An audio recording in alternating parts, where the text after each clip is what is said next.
দেখেন এই সমস্ত জায়গায় কিন্তু পকেটমার হয়। সবাই যখন ট্রেনে ওঠে তখন কিন্তু ভদ্রলোকরা এই কাজগুলোই করে। দেখেন দেখেন এই ভিড়ের মধ্যে কিন্তু হয়।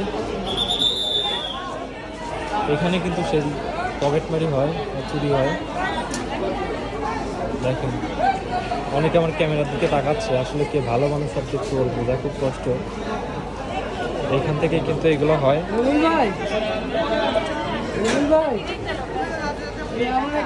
অনেক ভিড়। দেখেন দেখেন সবাই এইখানে যখন এই পরিস্থিতিতে পড়ে, অনেক ব্যস্ত থাকে, তখন কিন্তু এরকম দুর্ঘটনা ঘটে। এখানে কিন্তু পকেটমারি হয়। দেখেন কে ভালো মানুষ আর কে সাধু বোঝা খুব কষ্ট।